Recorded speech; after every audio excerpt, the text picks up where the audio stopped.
ఈ సమావేశంలో ఏ అంశాలు డిస్కస్ చేశారు? పార్లమెంట్ సమావేశాలు శీతాకాల సమావేశాలు జరగబోతున్నాయి.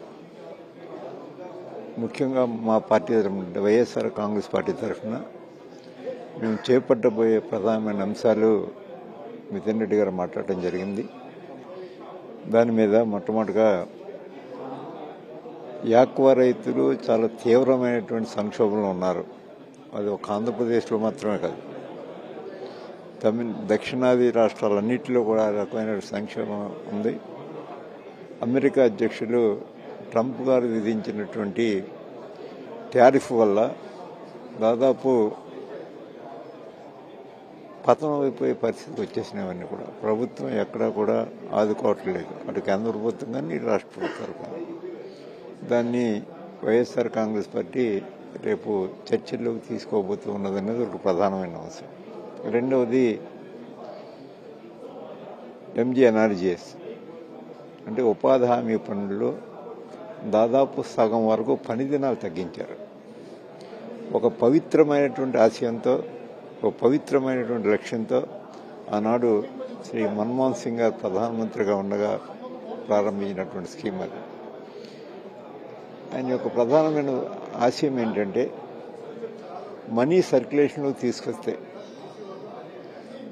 ప్రభుత్వం యొక్క ఇన్కమ్ పెరగడంతో పాటు పేదవారికి ఉపాధి దొరుకుతుంది, వారికి జీవన పరిస్థితులు మెరుగుపడతాయనేది ఆనాటి ప్రధానమంత్రి గారి యొక్క ఆలోచన. కానీ ఆ ఆలోచనకు భిన్నంగా వీరు ఎన్ఆర్జీఎస్ పనులు సగం వరకు తగ్గించడం చాలా దురదృష్టకరమైనటువంటి అవసరం.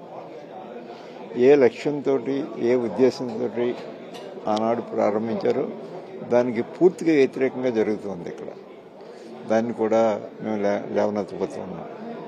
మనీ సర్క్యులేషన్ ఏ విధంగా అవుతుందో చాలా స్పష్టంగా రోజు చెప్పడం జరిగింది. మనీ సర్క్యులేషన్లోకి తీసుకొస్తే ప్రభుత్వ ఆదాయం పెరుగుతుంది, పేద ప్రజలకు ఉపాధి దొరుకుతుంది. అదే మనం పారిశ్రామికవేత్తలకో లేకపోతే వ్యాపారవేత్తలకో సబ్సిడీ రూపంలోనూ మరో రూపంలోనూ ఇస్తే అదేమీ సర్క్యులేషన్లోకి రాదు. పేదవారికి ఇచ్చినది మనం ఇచ్చిన గంటలో ది ఎంటైర్ అమౌంట్ సర్క్యులేషన్లోకి వచ్చేస్తుంది. దాన్ని పూర్తిగా దాన్ని తిలోదకల్పడానికి ఇప్పటి నుంచే ప్రారంభించాలని అనుకుంటున్నాం. దాని మీద కూడా మనం నిరసన వ్యక్తం చేయదలుచుకున్నాం రేపు పార్లమెంట్ సమావేశాల్లో. మూడవది Visakha steel plant. Visakha steel plant privatisation చేయటం లేదు అని ఒక పక్కన చెబుతూ ప్రైవేటైజ్ చేయడానికి అవసరమైనటువంటి చర్యలన్నీ తీసుకుంటూ ఉన్నారు. దాని మీద కూడా అది కేవలం అక్కడ కార్మికులకు ఒక్కరికే భంగం కలగట్లేదు, దాని మీద ఆధారపడిన వాళ్ళు చాలామంది, వేలాది మంది ఉన్నారు. మరి వీరికి అందరికీ నష్టం జరగడమే కాకుండా మాకున్నది ఆంధ్రప్రదేశ్ రాష్ట్రానికి ఉన్నది ఏకైక కేంద్ర ప్రభుత్వ సంస్థ అదొకటే చక్కగా పనిచేసే సంస్థ. దాన్ని ఇంత విశాలమైనటువంటి ఇంత ఎకానమీ ఉన్నటువంటి భారతదేశం ప్రభుత్వానికి అది రన్ చేయటం చేత కావట్లేదంటే చాలా దురదృష్టకరం. దాన్ని ఎట్టి పరిస్థితుల్లోనూ ప్రైవేటైజ్ చేయడానికి వీల్లేదని ఇప్పటికే ప్రతి పార్లమెంట్ సమావేశంలోని అటు రాజ్యసభలో కానీ ఇటు లోక్సభలో కానీ దాన్ని ప్రస్తావన చేసినప్పటికీ కూడా ప్రభుత్వం తన చర్యలు తను తీసుకోవడానికి ప్రయత్నం చేస్తుంది. కాబట్టి దాని మీద కూడా చర్చించదలుచుకున్నాం. అది కూడా వారి దృష్టికి తీసుకురావాలనేది మేము ప్రధానంగా తీసుకుంటున్నాం. అంతేకాకుండా ప్రైవేటైజేషన్ ఆఫ్ మెడికల్ కాలేజెస్ను కూడా జగన్మోహన్ రెడ్డి గారి ప్రభుత్వం ఉండగా 17 మెడికల్ కాలేజీలు ప్రభుత్వం పరిధిలో ప్రైవేట్ మెడికల్ కాలేజీలు ప్రారంభం చేసుకుంటే కేవలం దాన్ని ప్రైవేటైజ్ చేయడానికే ప్రయత్నాలు చేస్తూ ఉన్నారు. కాబట్టి దాని మీద కూడా మరి చర్చ చేపట్టండి అని దాని మీద కూడా మేము టేకప్ చేయదలుచుకున్నాం. అంతేకాకుండా ఎస్సెట్స్ క్రియేషన్ లేకుండా కేవలం బారోయింగ్స్ మీద ఎక్కువ ఆధారపడుతుంది. జగన్మోహన్ రెడ్డి గారి ప్రభుత్వం 5 సంవత్సరాల్లో బారోయింగ్స్కి దీనికి ఒకసారి చూసుకున్నట్టయితే దాదాపుగా 52%, అప్పుడే 62% ఎక్స్ట్రా తీసుకుంది. ఆయన బారోయింగ్స్ 5 సంవత్సరాల్లో వారు చేసిన బారోయింగ్స్ కంటే 2 సంవత్సరాలు పూర్తి కాకుండా అప్పుడు 62% అయిపోయింది. 2,06,000 కోట్లు అప్పుడే బారోయింగ్స్ అయిపోయినాయి వితౌట్ ఎనీ క్రియేషన్ ఆఫ్ నూతన ఎసెట్స్. మరి ఈ విధంగా ప్రభుత్వం దీని భారం అంతా ప్రజలపై పడుతుంటుంది. దీని మీద కూడా వచ్చే పార్లమెంట్ సమావేశాల్లో మేము చర్చకు తీసుకోదలుచుకున్నాం. అంతేకాకుండా బనానా ఫార్మర్స్ కానీ, ప్యాడీ ఫార్మర్స్ కానీ, కాటన్ గ్రోయర్స్ కానీ, మరి మ్యాంగో, వీళ్ళందరూ కూడా ఫార్మర్స్ అందరూ కూడా తీవ్రమైన ఇబ్బందులు పడుతూ ఉన్నా పెద్దగా చెల్లించిన సందర్భం లేదు. చెల్లించిన నామమాత్రమైనటువంటి సహకారం తప్ప ఎక్కడా చెల్లించట్లేదు. దాని మీద కూడా మొన్నే బనానా ఫార్మర్స్ మీద గౌరవ ముఖ్యమంత్రి గారు, ఆంధ్రప్రదేశ్ ముఖ్యమంత్రి గారు ఒక అనౌన్స్మెంట్ ఇచ్చారు. ఏమనంటే కలకటా, బాంబే మార్కెట్లకి ఈ బనానా రైల్వే ద్వారా త్వరగా పంపించే ఏర్పాట్లు చేస్తామని. అది ఒకటేనండి చేయవలసింది. వాళ్ళు ఆర్థికంగా సహకారం చేస్తామన్న మాట మాత్రం రావట్లేదు.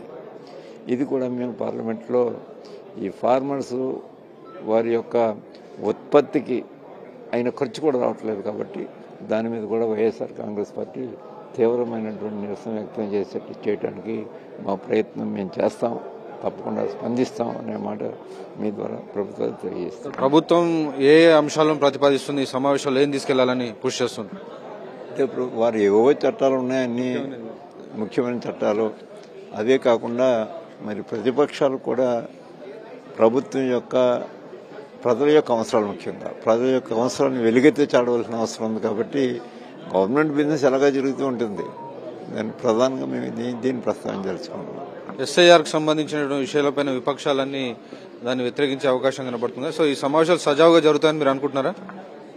ఖచ్చితంగా ఎస్ఐఆర్ మీద అడుగుతారు.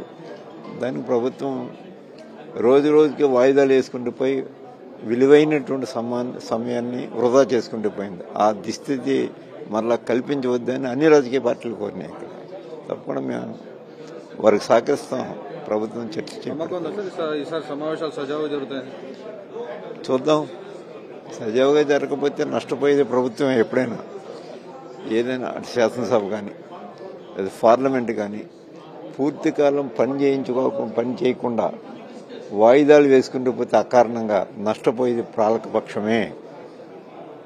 పాలకపక్షానికి అవకాశాలు ఎక్కువ ఇవ్వాలి అపోజిషన్ పార్టీకి. అప్పుడే ఆ ప్రభుత్వం కొన్నాళ్ళు నిలబడుతుంది, సుదీర్ఘకాలం పాటు ఉండటానికి అనవసరమైన చర్యలు చేపడుతుందని అనుకుంటాం. అందుకని పాలకపక్షం నోరు మాట్లాడకుండా సమస్యలు లేవనెత్తకుండా చేస్తే నష్టపోయేది పాలకపక్షమే.